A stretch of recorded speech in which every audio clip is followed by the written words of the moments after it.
problem here, ladies? Is there a problem here, ladies? We can all be the ones who see. We can all be the ones who act. The janitor saves girl from school bullies. What if the person who saves you isn't the hero you expected, but the one everyone else forgot existed? The morning sun filters through the tall windows of Crestwood High, casting long shadows across the polished hallways. Students rush past in clusters, their voices echoing off the lockers in a symphony of teenage energy. But in the midst of all this movement, one figure moves differently. Emily Harper walks with her head down, clutching her worn backpack like a shield against the world. Her oversized sweater hangs loose on her small frame, and her dark hair falls like a curtain, hiding eyes that have seen too much pain for someone who just turned 15. She pauses at her locker, fingers trembling slightly as she works the combination. The numbers are faded, scratched by countless students who came before her. Just like her, they're barely visible unless you really look. Emily has become an expert at being invisible, at moving through spaces without leaving traces.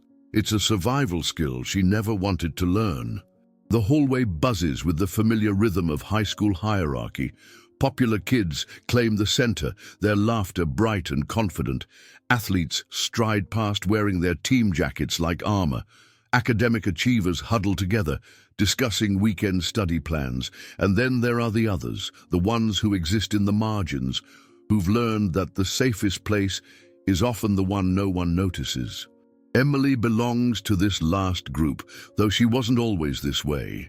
6 months ago, she was Emily Harper from Riverside Prep, where she had friends, where she belonged to the debate team, where her mother would pick her up after school with that warm smile that made everything feel safe.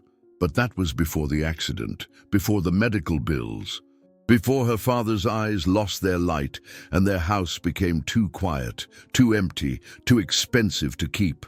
Now she's Emily Harper, from nowhere, starting over at Crestwood High in the middle of junior year, carrying secrets that feel heavier than her textbooks. Her father works 2 jobs now, leaving before dawn and returning after dark. Their conversations reduced to notes on the refrigerator and tired smiles across the dinner table. The insurance money ran out faster than anyone expected, and dreams have a way of crumbling when reality hits with the force of a speeding truck on a rainy Tuesday evening.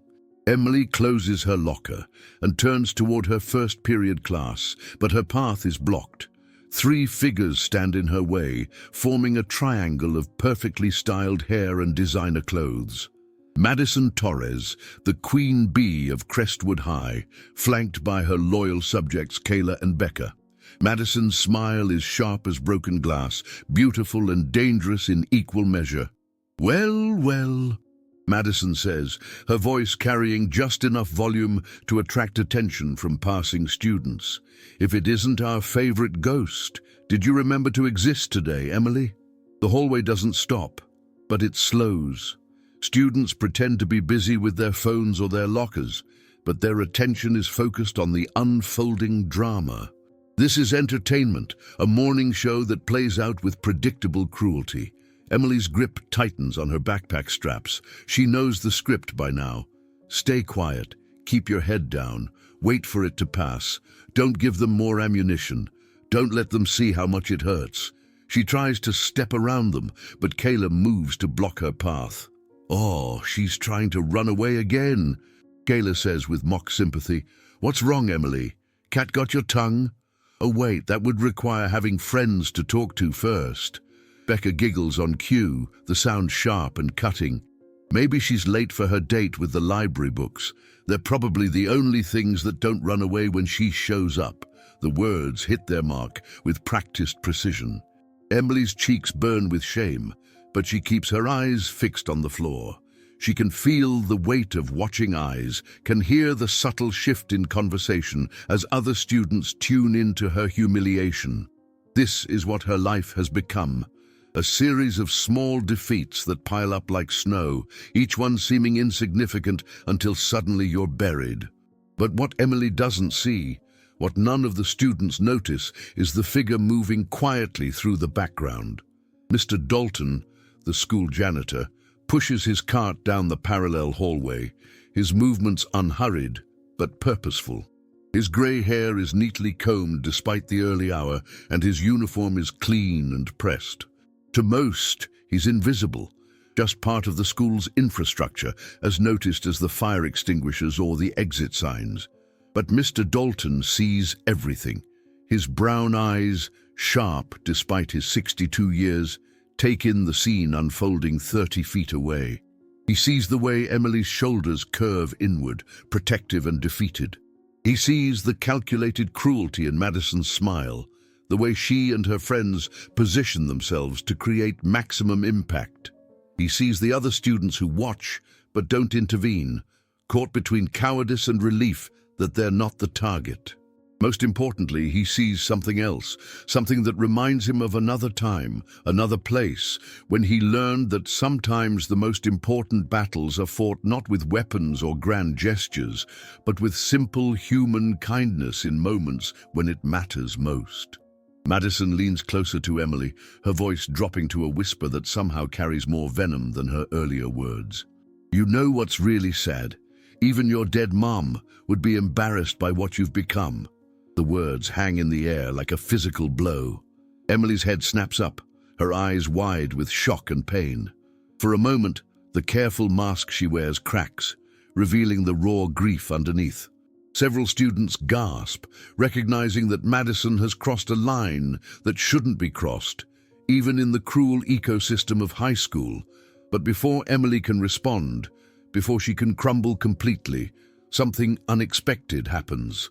A quiet voice cuts through the tension, calm and steady as still water. "Miss Torres!" Everyone turns. "Mr."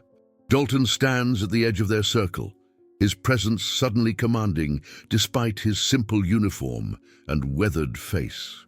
His voice carries an authority that seems to come from somewhere deep inside, something that has nothing to do with job titles or official power. "I believe you're needed in the principal's office." He continues, his eyes fixed on Madison with an intensity that makes her take a step back. Something about a conversation that needs to happen. Madison's confidence falters for just a moment.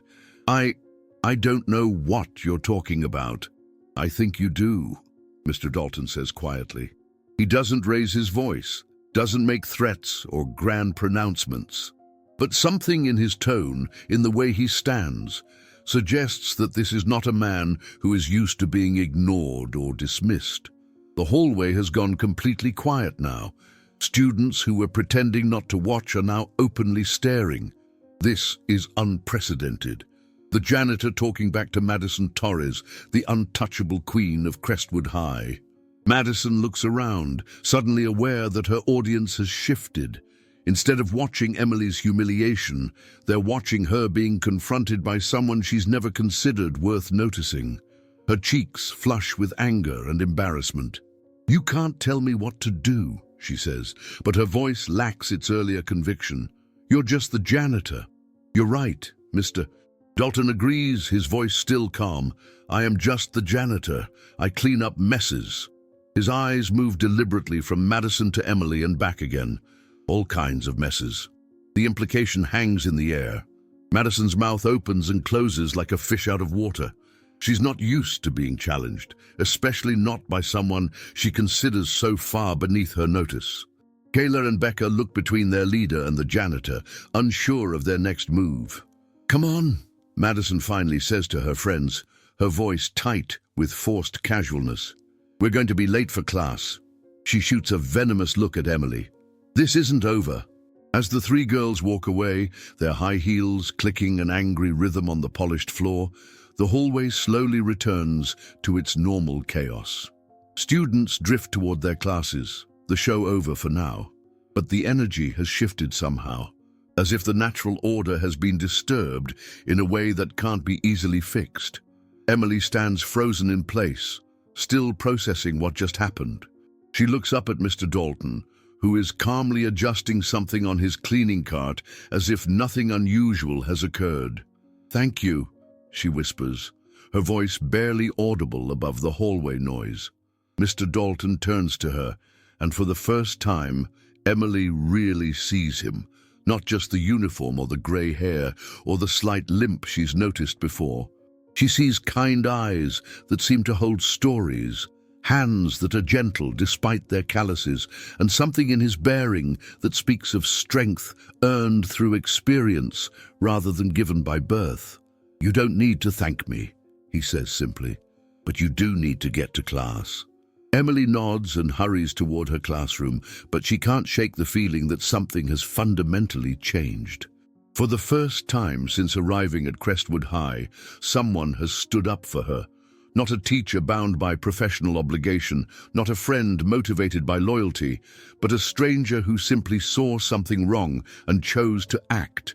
As she slides into her seat just as the bell rings, Emily finds herself thinking about the quiet authority in Mr.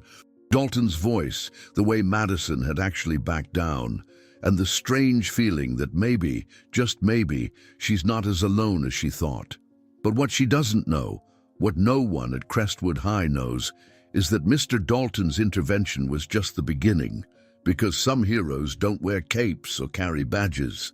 Sometimes they carry mops and speak softly, and their greatest power lies not in what they can destroy, but in what they choose to protect. Have you ever felt invisible in a crowd, like Emily does every day? The story we're about to unfold will challenge everything you think you know about heroes, about strength, and about the power of someone simply choosing to see you when the rest of the world looks away.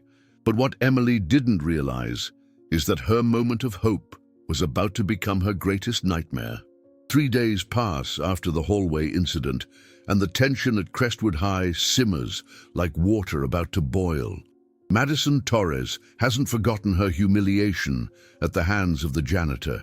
If anything, the embarrassment has fermented into something more dangerous, a need for revenge that goes beyond typical teenage cruelty. She spent those 3 days planning, plotting, and most importantly, recruiting. Emily sits in her usual spot at lunch, the far corner table by the windows, where the afternoon light creates a natural barrier between her and the rest of the cafeteria. She's learned that positioning herself with her back to the wall gives her a clear view of potential threats, while making her less visible to casual observers. It's a survival strategy she never thought she'd need to learn at 15. Her lunch consists of a peanut butter sandwich she made at home and an apple that's seen better days. The free lunch program requires paperwork her father hasn't had time to fill out, and Emily hasn't found the courage to ask him to navigate another bureaucratic maze. Their conversations are already heavy enough with unspoken worries about bills and late notices and the way his hands shake sometimes when he thinks she's not looking. She opens her worn copy of To Kill a Mockingbird. The irony isn't lost on her, and tries to lose herself in Atticus Finch's quiet heroism. But concentration is difficult when you're constantly scanning for danger, when every burst of laughter from nearby tables makes you wonder if you're the punchline. The cafeteria pulses with typical lunch period energy. Athletes dominate the center tables, their voices loud with confidence. Academic achievers cluster near the vending machines, debating homework assignments with the intensity of UN negotiators. Social media influencers pose with their carefully curated meals, turning lunch into content. And scattered throughout are the others, the quiet ones, the overlooked ones, the ones who've learned that survival sometimes means becoming invisible. Emily doesn't notice Madison's approach until it's too late. The queen bee of Crestwood High slides into the seat across from her with the fluid grace of a predator, her smile bright and terrible. Kayla and Becca flank her like bodyguards, but they're not alone. Madison has expanded her crew, Jessica from the cheerleading squad, Tyler from the basketball team, and Sarah from student government. What was once a trio has become a small army. "Emily," Madison says, her voice dripping with false sweetness, "I've been thinking about our conversation the other day." Emily's grip tightens on her book, but she doesn't look up. This is a mistake she's made before. Eye contact only encourages them, gives them permission to escalate. but her silence, intended as protection, is interpreted as defiance. It's rude not to look at someone when they're talking to you, Tyler says, his voice carrying the easy confidence of someone who's never doubted his place in the world. Didn't your parents teach you manners? The mention of parents hits like a physical blow. Emily's eyes flutter up for just a moment, long enough for Madison to see the pain there, to recognize the vulnerability she can exploit. Oh, that's right. Madison continues, her voice taking on a tone of mock concern. Your mom can't teach you anything anymore, can she? And your dad's too busy working at the gas station to care about what happens to his freak daughter. The words slice through Emily like broken glass. How does Madison know about her father's second job?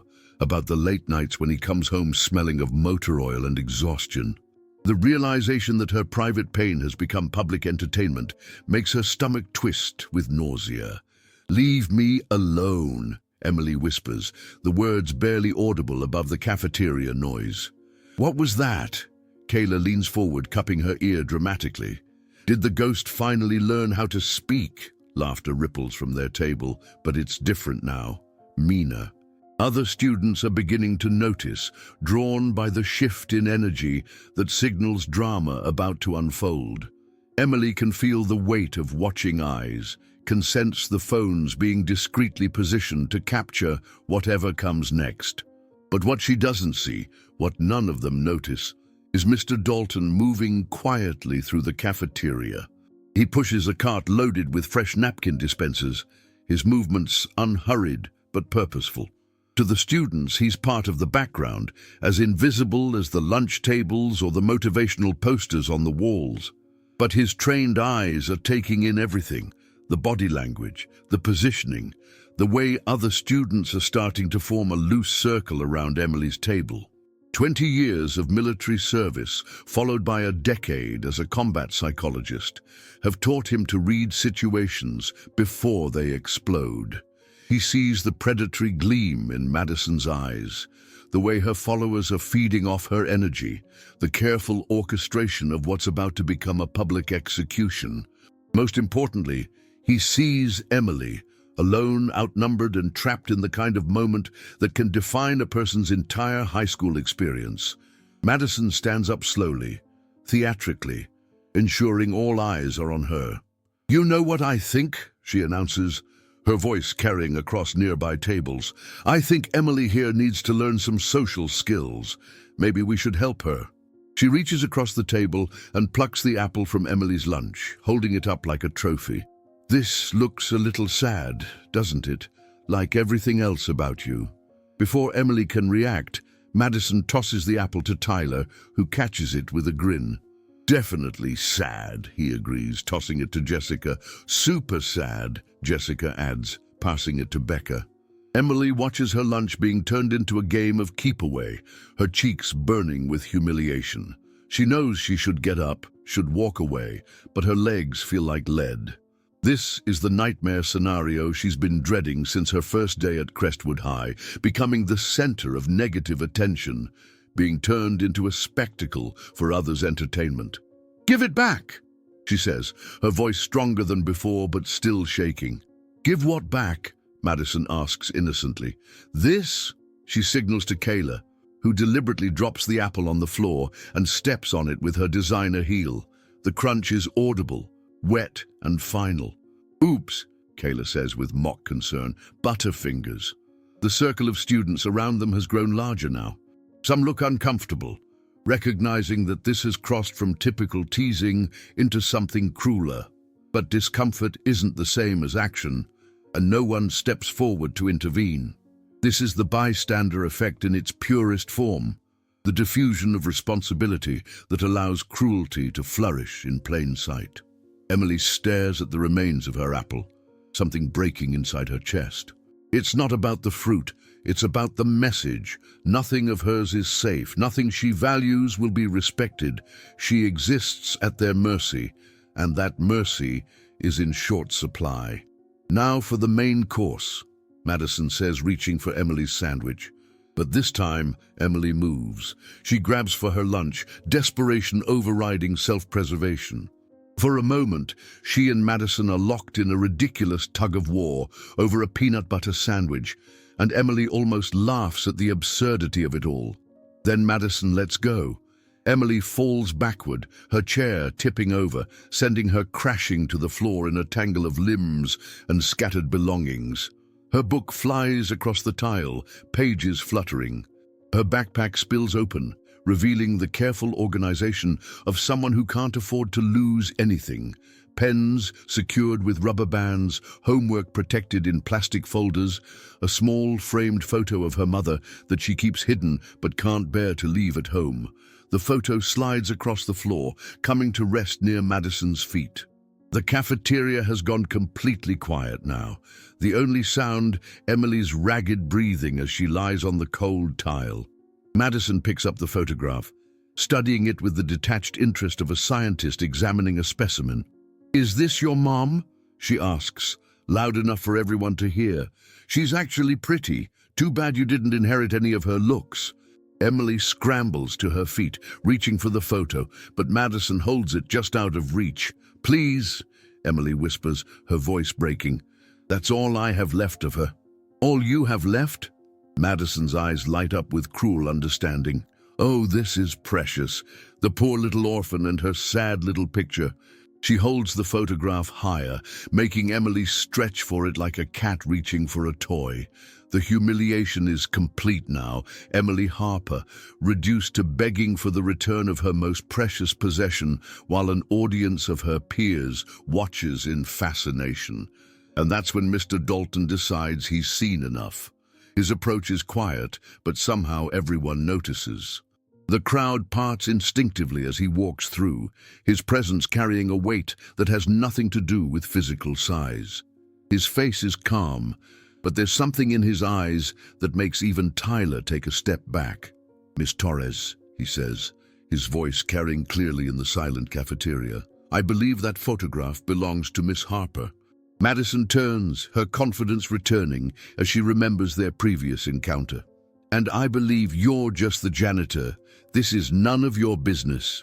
"You're right," Mr. Dalton agrees, continuing his steady approach. "I am just the janitor. My job is to clean up messes and maintain order." He stops just close enough to Madison to make his point clear without being threatening. "Right now, I'm looking at a mess that needs cleaning up." The implication is clear to everyone in the cafeteria. Madison's face flushes with anger and embarrassment. Being challenged once by the janitor was bad enough, but twice, in front of the entire school. This is an attack on her very identity, her carefully constructed place in the social hierarchy. "You can't talk to me like that," she says, her voice rising. "Do you know who my father is?" "I know who you are," Mr. Dalton replies simply. "The question is, do you?" The words hang in the air like a challenge. Madison looks around at her audience, at the faces watching this unprecedented confrontation between the school's queen bee and its most invisible employee.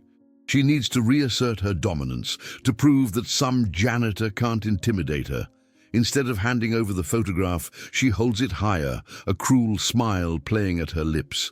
"If you want it so badly," she says to Emily, "maybe you should ask nicer. Maybe you should beg." The cafeteria holds its collective breath. This is the moment that will define everything that comes next, the fulcrum on which Emily's entire high school experience will balance. Will she break completely, reduced to begging for the return of her mother's memory? Will she walk away, abandoning the last tangible connection to the person she loved most? Or will something else happen, something that no one in that cafeteria, not even Mr. Dalton himself, is prepared for? You've watched this scene unfold before, haven't you? Maybe not exactly, but you know the feeling. That moment when cruelty reveals itself completely, when the mask comes off and you see exactly what some people are capable of. What happens next will change everything, not just for Emily, but for everyone watching. But what nobody expected was for Emily to do exactly what Madison wanted, and for it to destroy everything. The silence in the cafeteria stretches like a taut wire, ready to snap. Every student holds their breath, phones discreetly recording, waiting to see if the quiet girl will finally break completely.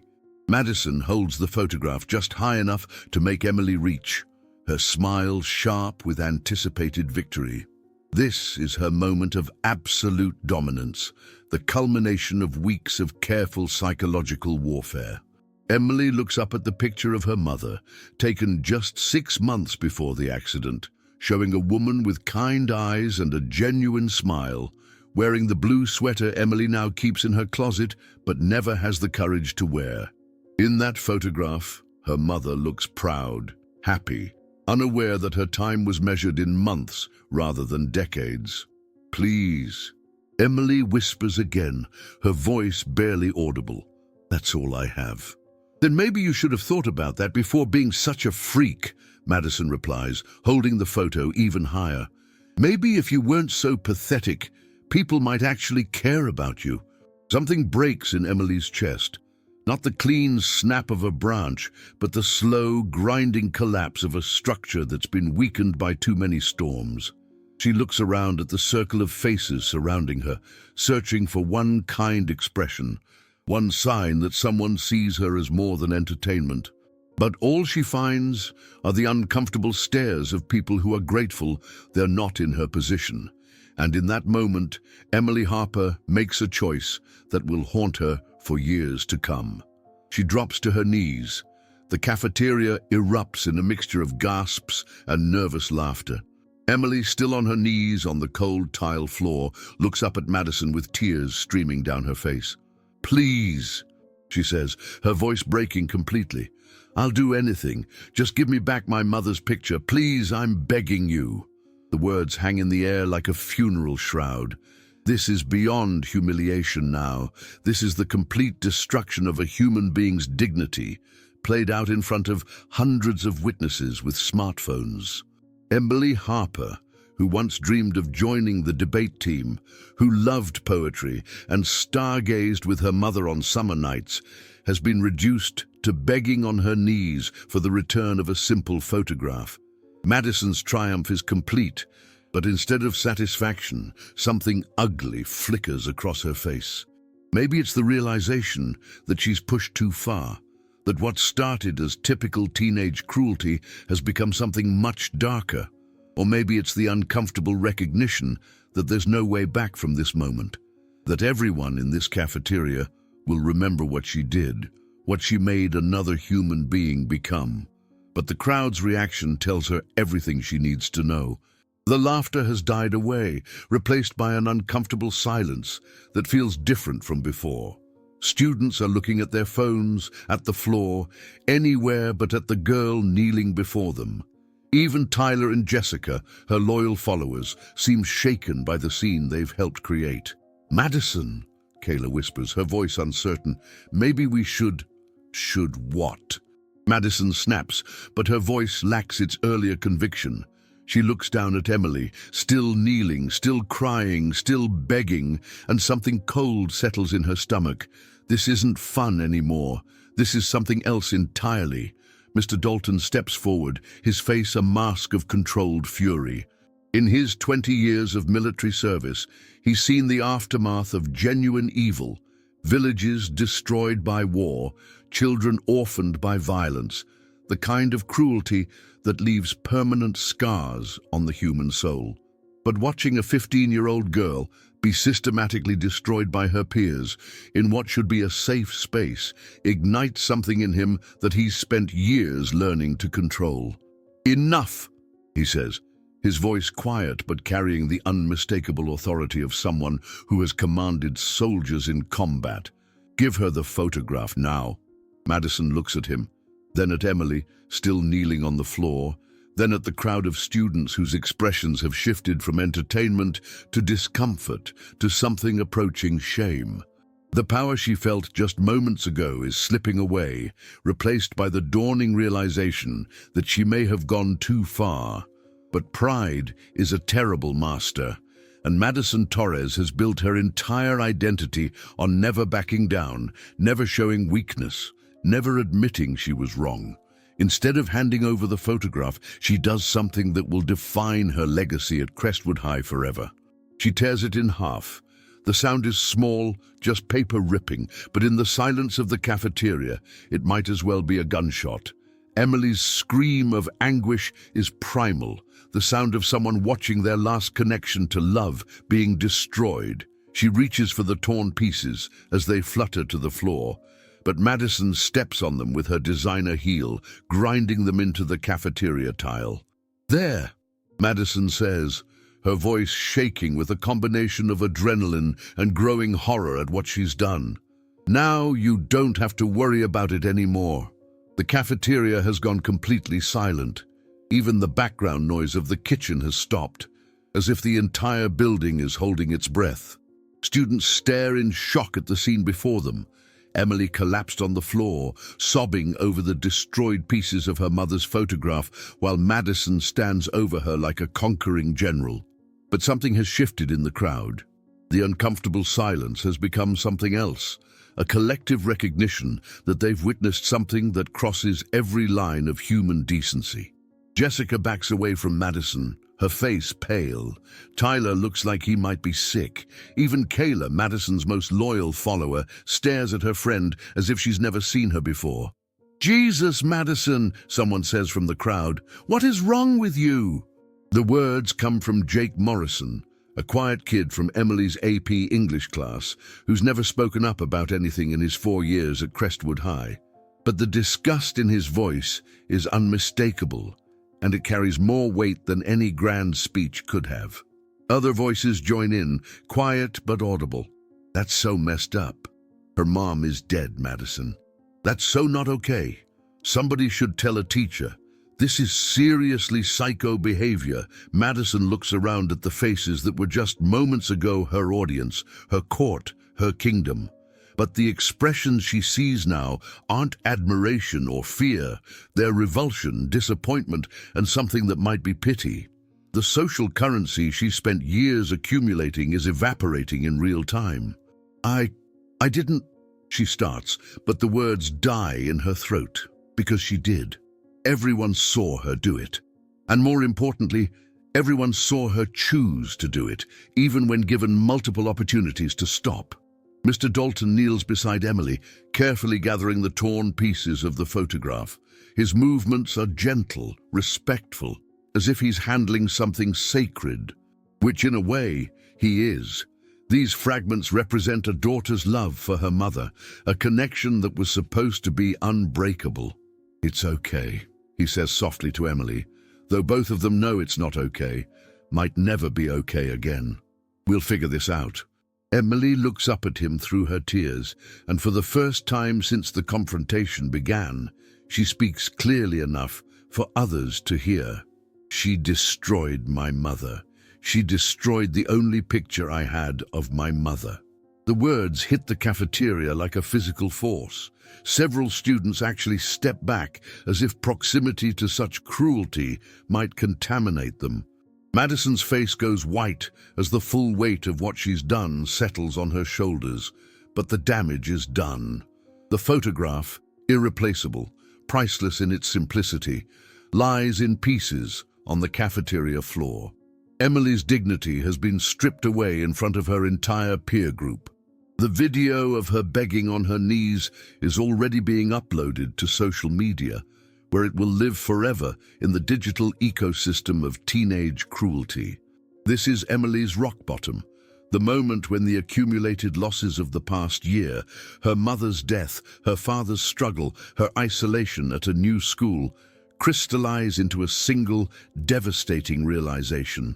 She is completely alone in a world that doesn't just ignore her suffering, but actively participates in it. As Mr. Dalton helps her to her feet, Emily makes a decision that surprises everyone, including herself. Instead of running away, instead of hiding, she looks directly at Madison Torres, really looks at her, perhaps for the first time. "I feel sorry for you," Emily says, her voice steady despite her tears. "My mother is dead, but she loved me every day of my life. Your soul is dead, and I don't think anyone has ever really loved you at all."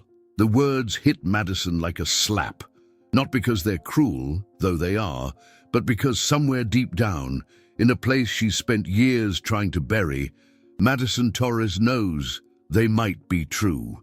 The cafeteria remains frozen in uncomfortable silence as Emily walks toward the exit, Mr.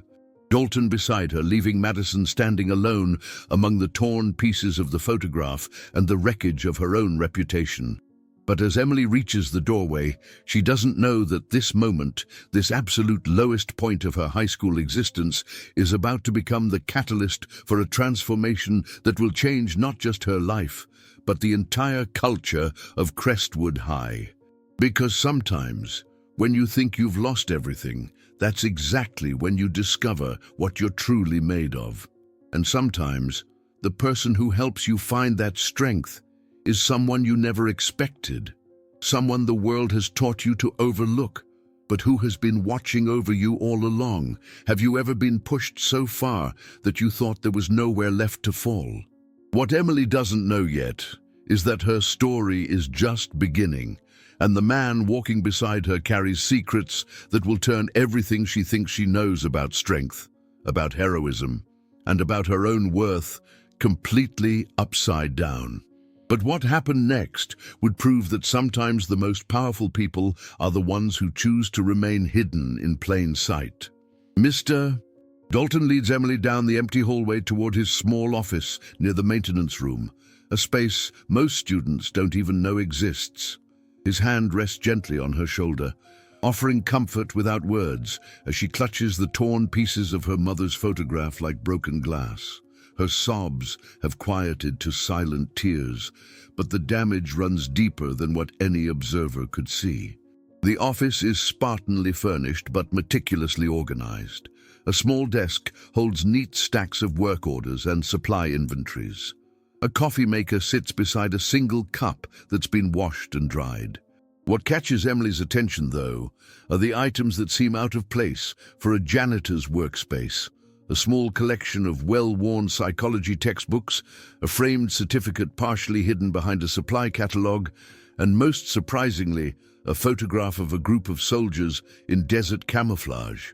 Mr. Dalton notices her gaze and pauses in his search for tape to repair the photograph.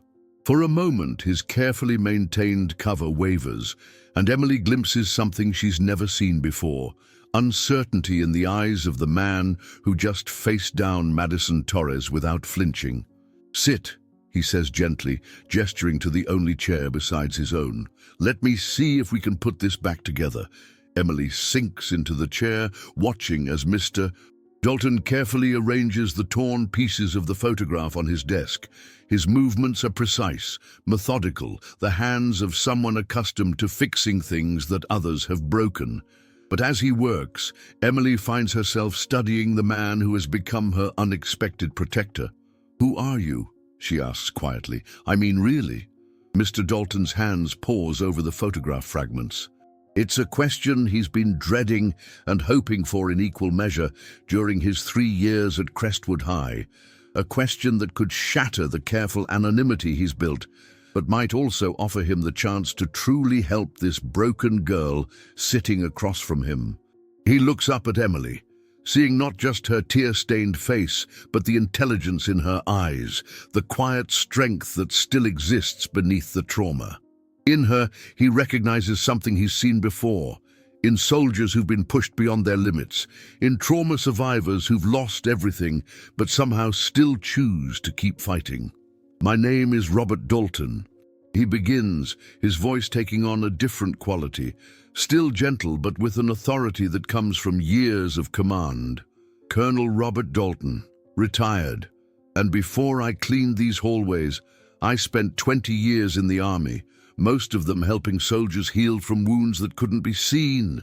Emily blinks, trying to reconcile this information with the quiet janitor she thought she knew. You were in the military. Special forces, then later military psychology," he confirms, returning to his careful work on the photograph.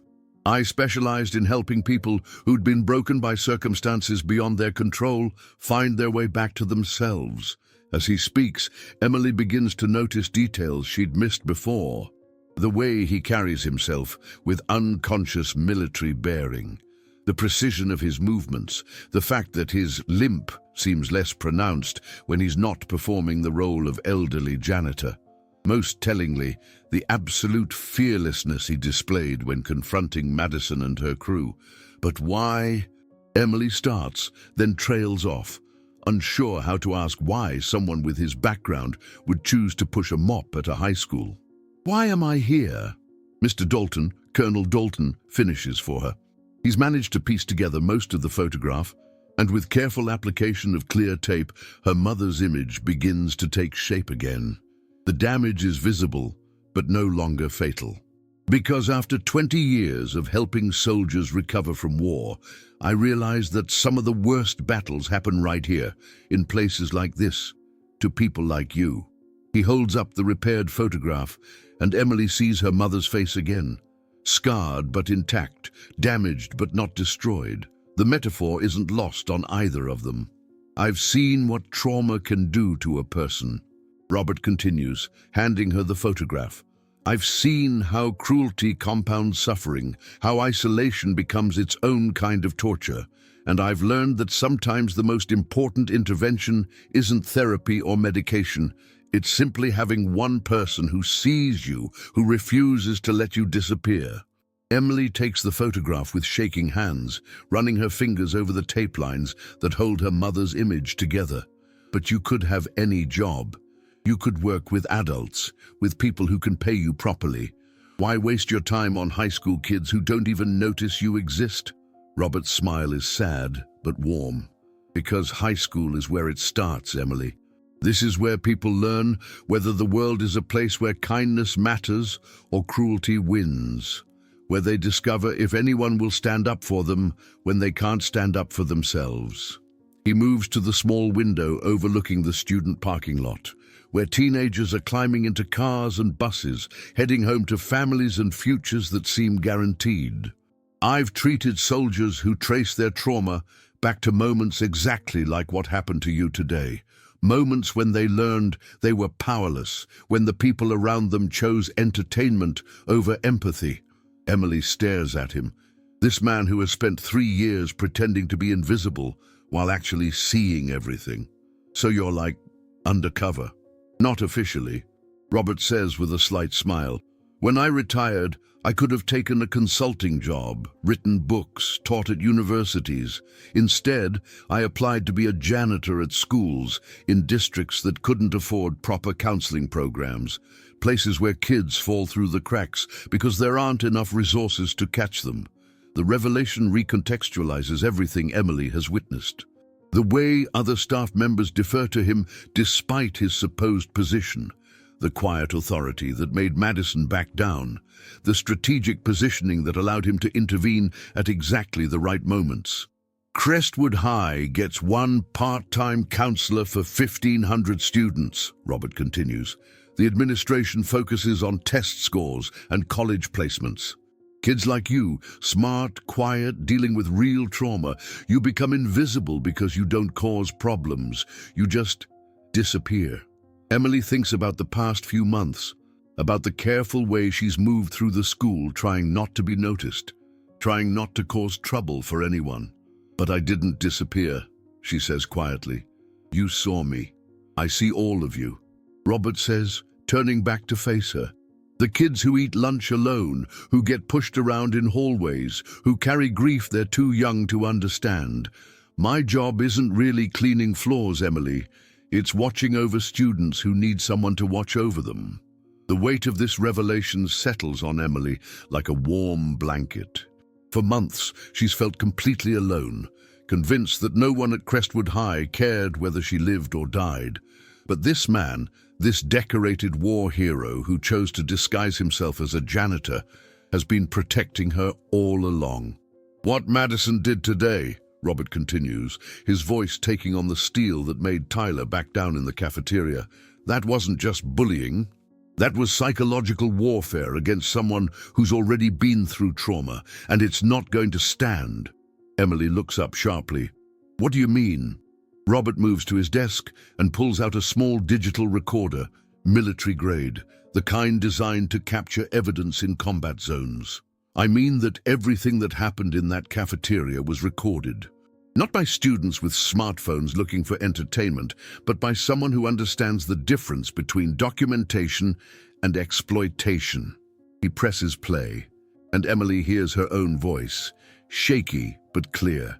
Please, that's all I have left of her. Then Madison's cruel response. All you have left? Oh, this is precious. The poor little orphan and her sad little picture. The recording continues through the entire confrontation, capturing not just the cruelty, but the calculated nature of it, the way Madison deliberately escalated the situation, the sound of the photograph being torn, Emily's scream of anguish. This, Robert says, stopping the recording, is going to Principal Morrison first thing tomorrow morning, along with a detailed report about the systematic harassment you've endured, the failure of the school's anti-bullying policies, and my professional assessment of the psychological damage that's been inflicted. Emily stares at him in shock. Your professional assessment? 20 years of military psychology, Emily, 3 advanced degrees, specialization in adolescent trauma. When I write a report, people listen. His smile is grim but determined. Madison Torres picked the wrong target when she decided to destroy someone under my protection. For the first time in months, Emily feels something she'd almost forgotten existed. Hope. Not the fragile, easily shattered kind she'd been carrying, but something stronger. The hope that comes from knowing you're not alone, that someone with the power to act actually cares about what happens to you. But what about you? She asks. Won't this expose your mission? Won't they make you leave?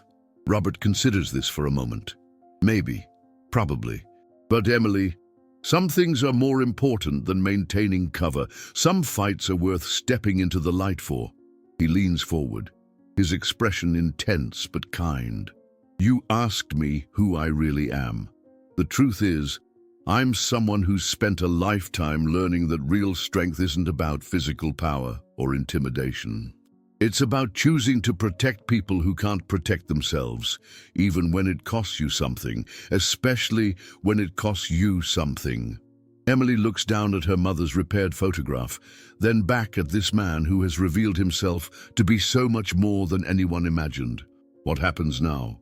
Now, Robert says, standing with the decisive movement of someone who's made a difficult decision, we make sure that what happened to you today becomes the last time anyone at Crestwood High thinks they can destroy another person for entertainment. His voice carries the quiet certainty of someone who has faced down enemies far more dangerous than teenage bullies. Tomorrow, this school is going to learn that some people they've overlooked, people they've underestimated, have more power than they ever imagined. Emily feels something stirring in her chest. Not just hope now, but something fiercer. For the first time since her mother's death, she doesn't feel powerless. She feels like she has an ally, a protector, someone who sees her worth even when she can't see it herself. Colonel Dalton, she says, testing out his real title. Robert, he corrects gently. Friends call me Robert. Friends. Emily hasn't had one of those in so long, she'd almost forgotten what the word meant. But sitting in this small office with this man who chose to spend 3 years watching over students who needed watching, she begins to remember. You know that feeling when you discover that someone you thought was ordinary turns out to be extraordinary. When you realize that help was there all along, hidden in plain sight. Emily's about to learn that her story isn't ending. It's just beginning.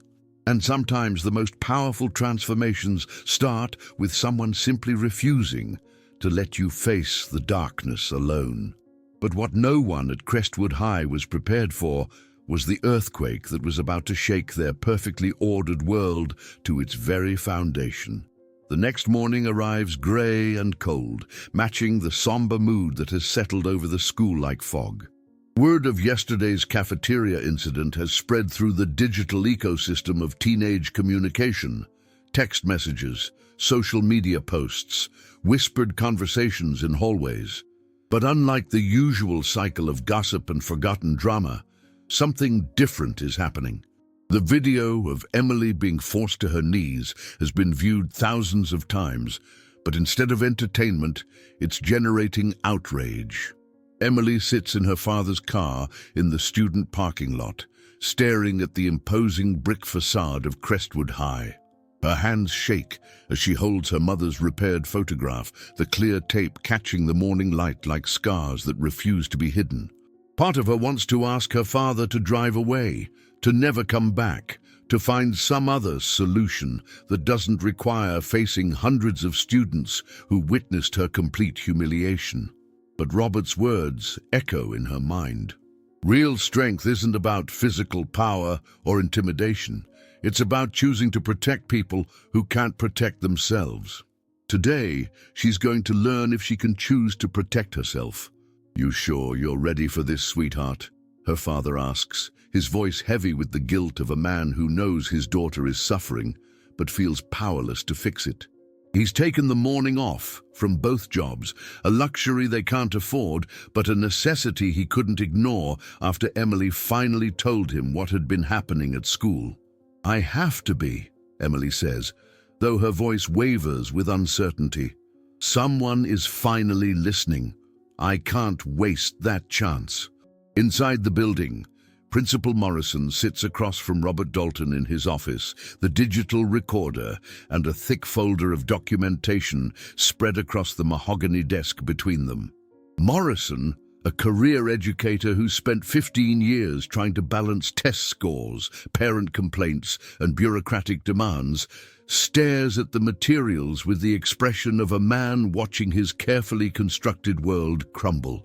"You're telling me," Morrison says slowly, "that you've been documenting systematic harassment for months, and you never thought to bring this to my attention before yesterday." Robert's response is measured, professional, carrying the authority of someone who's briefed generals and senators. "I'm telling you, Principal Morrison, that a decorated war hero and licensed clinical psychologist has been conducting an informal assessment of your school's culture and intervention protocols. The results are concerning." Morrison picks up the thick file, flipping through pages of detailed observations, psychological assessments, and documented incidents. Each page represents a failure of the system he's supposed to oversee, a crack in the foundation he thought was solid. "Miss Harper's case isn't isolated," Robert continues. "She's simply the most visible victim of a culture that rewards aggression and punishes vulnerability. Madison Torres has been systematically targeting students for 3 years, escalating her behavior each time she faces no consequences. We have anti-bullying policies," Morrison begins. "Policies that aren't enforced," Robert interrupts, his voice taking on the steel that made hardened soldiers pay attention. "Policies that treat symptoms rather than causes. Policies that protect the school's reputation rather than its students." As if summoned by their conversation, the intercom crackles to life. "Principal Morrison, Madison Torres and her parents are here for the meeting you requested." Morrison's face goes pale. The Torres family, successful, influential, the kind of parents who make generous donations to school programs and have the superintendent's cell phone number. This conversation is about to become exponentially more complicated. "Send them in," Morrison says, then turns to Robert. "I need you to understand the delicate nature of this situation." "I understand perfectly," Robert replies. "The question is whether you understand the legal and ethical implications of failing to act on documented evidence of psychological abuse." The office door opens, and Madison Torres enters, flanked by her parents like a defendant entering court. Her father, Marcus Torres, fills the doorway with the confidence of a man accustomed to getting his way through a combination of money and intimidation. Her mother, Diana, radiates the polished perfection of someone who's never questioned her place at the top of every social hierarchy. Madison herself looks smaller than usual, the events of yesterday having stripped away some of her usual armor of arrogance. She avoids eye contact with Robert, who sits with the quiet stillness of a predator waiting for the perfect moment to strike. "Principal Morrison," Marcus Torres begins without preamble, "I hope you understand how serious these accusations are. My daughter is being portrayed as some kind of monster based on the word of a troubled girl who clearly needs professional help. Mr. Torres, Morrison begins carefully, we have documentation. Documentation from whom? Diana Torres interrupts, her voice sharp with practiced disdain. From the janitor. She looks at Robert as if he's something unpleasant she's discovered on her shoe. I hardly think the school's custodial staff is qualified to make psychological assessments. Robert stands slowly, his movement carrying a dignity that fills the small office. When he speaks, his voice is calm, professional, and absolutely devastating. Mrs. Torres, allow me to introduce myself properly. Colonel Robert Dalton, United States Army, retired. 20 years of active service, including 3 combat deployments. Doctorate in clinical psychology from Johns Hopkins. Specialization in adolescent trauma intervention. Licensed therapist in 3 states. He pauses, letting the weight of his credentials settle. And yes, for the past 3 years, the janitor at this school. The silence that follows is deafening. Marcus Torres's mouth opens and closes like a fish gasping for air. Diana Torres goes rigid with the kind of shock that comes from having your fundamental assumptions about the world violently overturned. Madison stares at Robert with growing horror as she realizes exactly who she's been dismissing as powerless. The documentation I've provided, Robert continues, includes detailed psychological profiles, recorded evidence of systematic harassment, and a professional assessment that Miss Torres's behavior constitutes psychological abuse under both state educational codes and federal civil rights law. He moves to the desk and picks up a specific page from his file. Yesterday's incident, in which your daughter deliberately destroyed the only photograph Emily Harper possessed of her deceased mother, meets the legal definition of intentional infliction of emotional distress. In adult courts, this would be grounds for both criminal charges and civil litigation. Marcus Torres finds his voice, though it lacks its earlier confidence. Now see here, you can't. I can, Robert says simply, and I have. This documentation has already been forwarded to the district superintendent, the State Department of Education, and a colleague of mine who specializes in civil rights law. The room erupts in chaos. Diana Torres begins demanding to know why they weren't informed of Robert's background. Marcus threatens lawsuits and political connections. Principal Morrison looks like he's developing an ulcer in real time. But through it all, Madison Torres sits in stunned silence, finally understanding that her actions have consequences that extend far beyond her carefully controlled social circle. Robert raises his hand, and somehow, impossibly, the room falls quiet. 20 years of commanding soldiers in life-or-death situations has given him a presence that transcends job titles or uniforms. There is, he says, one path forward that serves everyone's interests. All eyes turn to him, desperate for any solution that doesn't involve lawyers and newspaper headlines.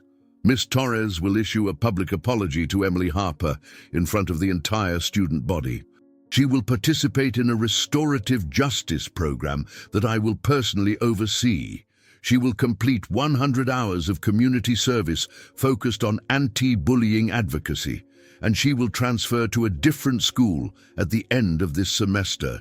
Absolutely not, Marcus Torres sputters. We will not, Mr. Torres. Robert interrupts, his voice carrying the quiet authority of someone who has faced down genuine threats. The alternative is criminal charges, civil litigation, and national media attention. Your daughter's behavior was recorded and shared widely enough that it's already being discussed on social media platforms with millions of users. The story of a wealthy girl psychologically torturing a grieving orphan tends to generate significant public interest. The threat hangs in the air like smoke from a discharged weapon. The Torres family exchanges glances, communicating in the silent language of people who understand power and its limits. At that moment, Emily Harper walks into the office. She doesn't announce herself or wait for permission. She simply steps into the room with a quiet dignity that makes everyone turn to look at her. In her hand, she carries her mother's repaired photograph, the tape lines visible but no longer shameful, transformed from damage into evidence of survival. "I don't want an apology," Emily says, her voice clear and steady in a way that surprises everyone, including herself. "I don't want Madison to transfer schools or complete community service." The room stares at her in confusion. Robert raises an eyebrow, curious about where this is leading. "What I want," Emily continues, looking directly at Madison for the first time since the cafeteria incident, "is for her to understand what it feels like to be invisible, to know what it's like when nobody sees you, when nobody stands up for you, when you realize you're completely alone." She takes a step closer to Madison, and everyone in the room holds their breath. "I want her to know that the only reason she has any power at all is because people like me let her have it. Because we're too kind, too broken, too afraid to fight back." Emily's voice grows stronger with each word. "But I'm not afraid anymore, and I'm not alone." She turns to Robert, offering him a smile that transforms her entire face. "Because sometimes, when you think nobody sees you, it turns out the most important person has been watching all along." The emotion in the room is palpable. Shame from the Torres family, relief from Principal Morrison, and something like pride radiating from Robert as he watches this broken girl find her voice. "So here's what's going to happen," Emily says, turning back to address the room. "Madison is going to live with the consequences of her choices. The entire school has seen who she really is, and that's a punishment that can't be undone with apologies or community service." She holds up her mother's photograph, the tape lines catching the fluorescent light. "This picture was broken, but it was put back together by someone who cared enough to try. Madison broke something in herself yesterday that might never heal, because she chose cruelty over kindness when it mattered most." The silence that follows is profound. Madison Torres, Queen Bee of Crestwood High, sits with tears streaming down her face. Not tears of manipulation or self-pity, but the genuine grief of someone who has finally seen herself clearly.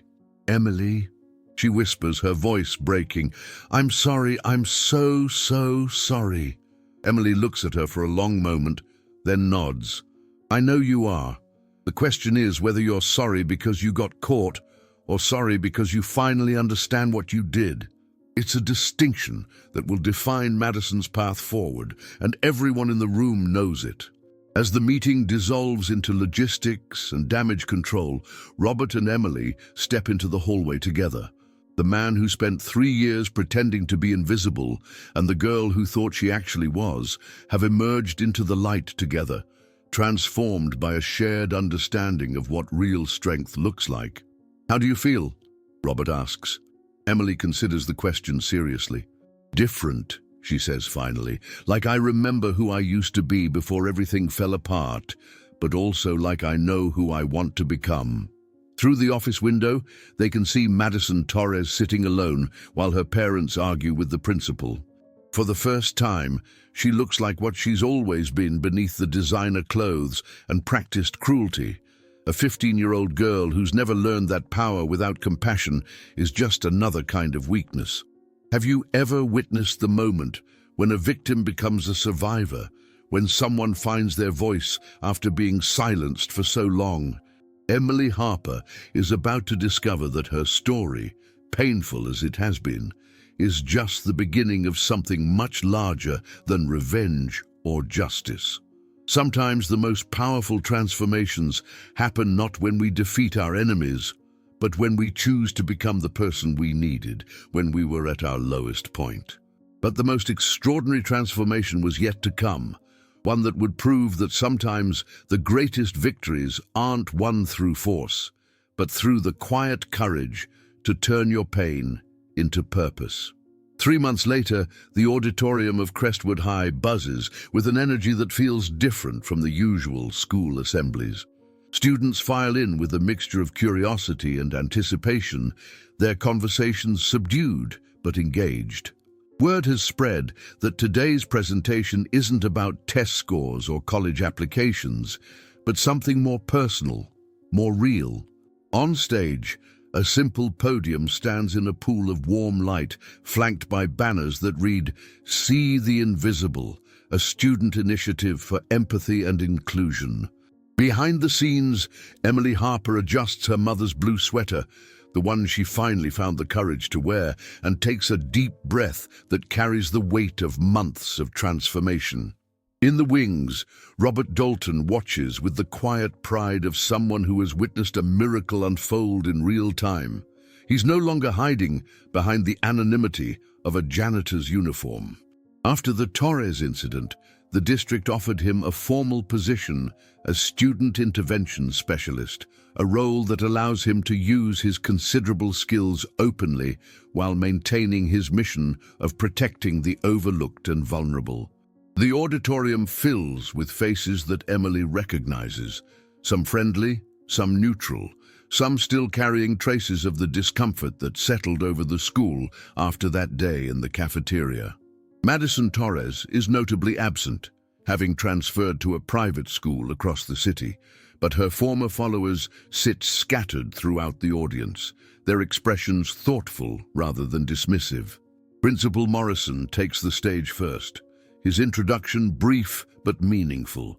Today, we're going to hear from someone who has taught us all something about courage, about resilience, and about the power of speaking truth when it matters most. Emily Harper. The applause that greets Emily as she walks to the podium is genuine, warm, carrying none of the mocking energy that once followed her through these halls. She places her notes on the podium, though she knows she won't need them, and looks out at an audience that no longer sees her as invisible. "What if I told you," Emily begins, her voice clear and strong, "that the person sitting next to you is fighting a battle you know nothing about? That the quiet kid in your chemistry class lost a parent this year? That the girl who eats lunch alone is working 2 jobs to help support her family? That the boy who never speaks up in class is dealing with anxiety that makes every day feel like a test he's afraid to fail?" The auditorium has gone completely quiet, the kind of attention that comes when people recognize they're hearing something important. 3 months ago, I was that invisible person. I walked through these halls carrying grief that felt heavier than my backpack, isolation that seemed deeper than any ocean, and the growing certainty that nobody cared whether I existed or disappeared. Emily's voice carries the authority of someone who has stared into darkness and chosen to find light. I was wrong about that last part, but I was right about being invisible, not because I couldn't be seen, but because most people chose not to see me. She pauses, her eyes finding Robert in the wings. He nods slightly, offering the same quiet encouragement that has sustained her through the hardest months of her life. The day Madison Torres destroyed my mother's photograph in the cafeteria, I thought my story was ending. I thought I had finally been reduced to nothing, that the pain of losing my mom had been compounded by the cruelty of people who saw my grief as entertainment. Emily's voice wavers slightly, but she doesn't stop. What I didn't know was that someone had been watching, someone who saw not a victim to be pitied, but a person worth protecting. She tells them about Mr. Dalton, Colonel Dalton, and his choice to spend 3 years disguised as a janitor, watching over students who needed watching. She describes the moment when she realized that her isolation had been an illusion, that someone with the power to help had been there all along. "But here's the thing I want you to understand," Emily continues, her voice growing stronger. "Robert Dalton saved me, but not in the way you might think. He didn't swoop in like a superhero and defeat the villain. He didn't use his authority to punish my tormentors or fix my problems with a wave of his hand."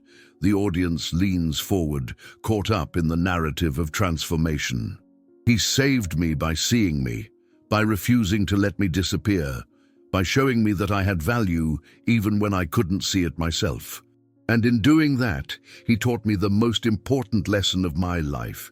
We all have the power to save each other simply by choosing to see the people around us who are struggling in silence." Emily reaches into her pocket and pulls out her mother's photograph, now laminated with the tape lines still visible. This picture was broken, and someone who cared about me put it back together. But it wasn't the same as it was before. It was something new, scarred but whole, damaged but stronger. She holds the image up so the audience can see it, the overhead lights catching the protective coating that preserves both the image and its history of survival. That's what I am now, what we all can be. What? Not perfect, not unmarked by life's difficulties, but whole in a way that includes our scars rather than hiding them. Emily's voice fills the auditorium with quiet power. I started a program here at Crestwood called See the Invisible. It's not about grand gestures or dramatic interventions.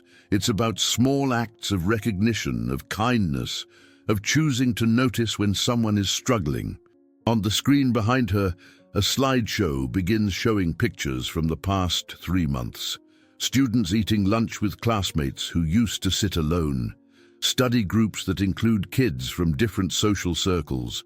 Hallway conversations between people who might never have spoken before. Jake Morrison started sitting with kids who ate lunch by themselves.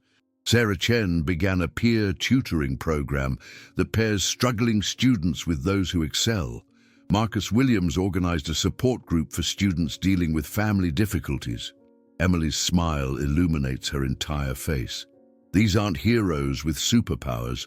They're regular people who decided that kindness matters more than social status.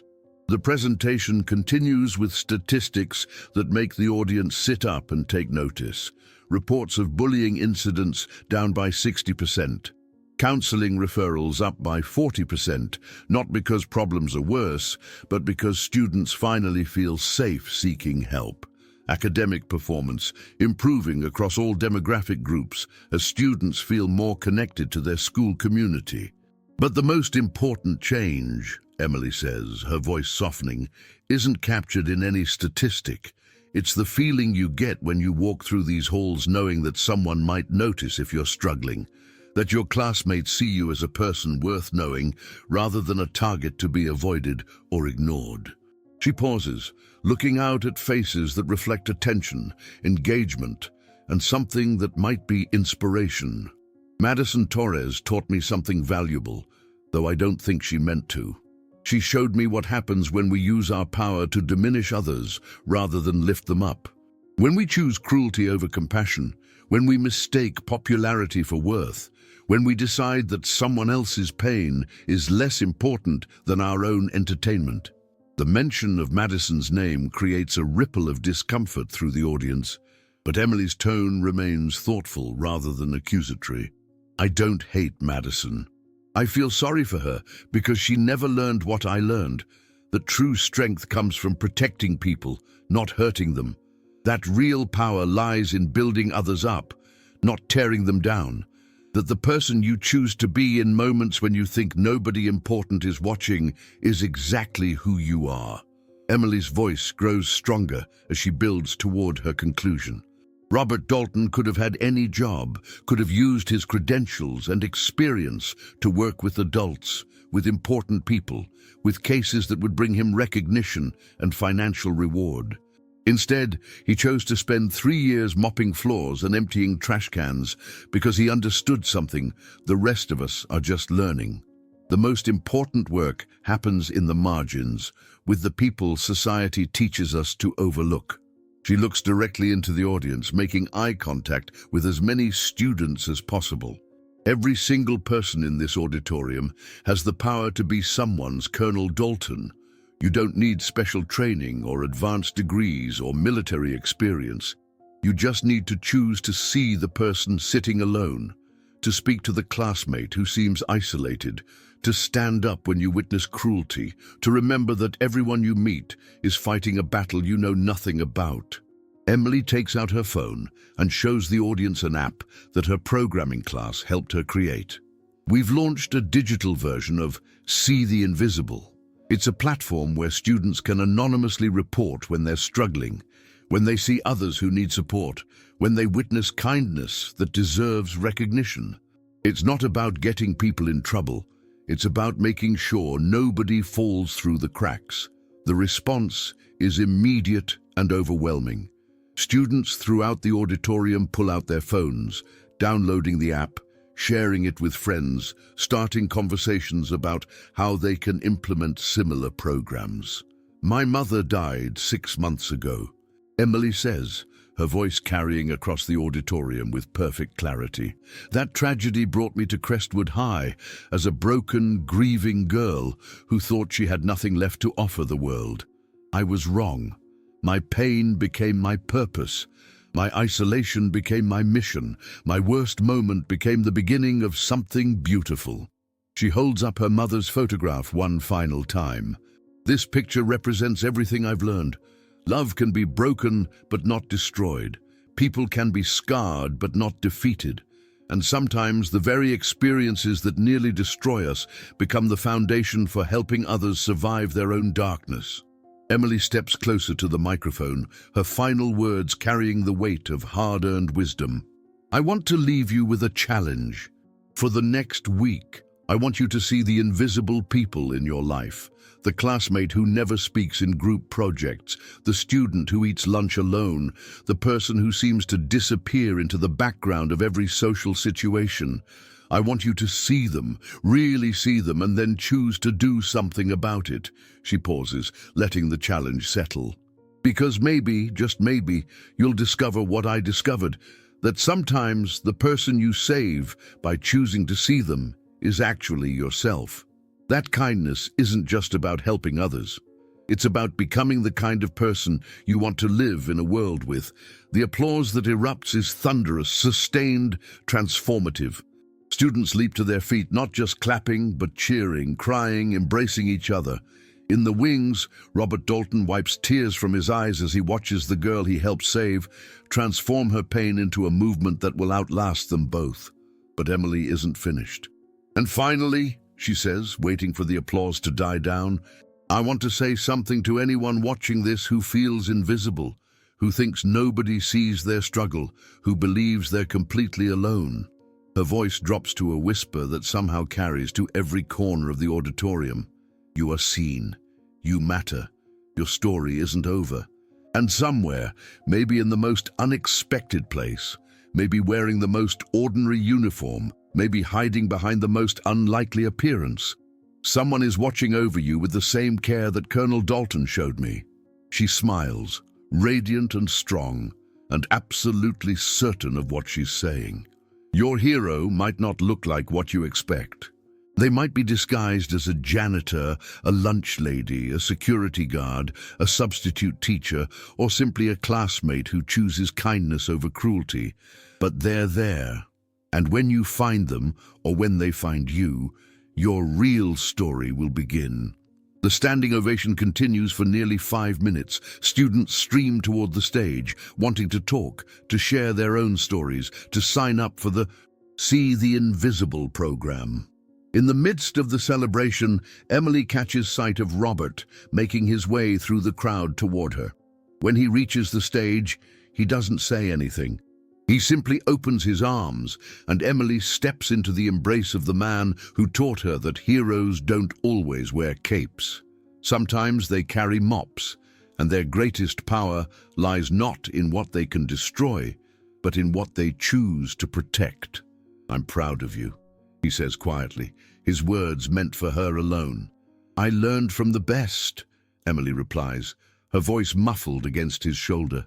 As they stand together in the midst of the celebration, surrounded by students who are already planning ways to implement Emily's challenge, both of them know that this moment represents more than personal triumph. It's the beginning of a cultural shift that will outlast their time at Crestwood High, rippling outward to touch lives they'll never know about.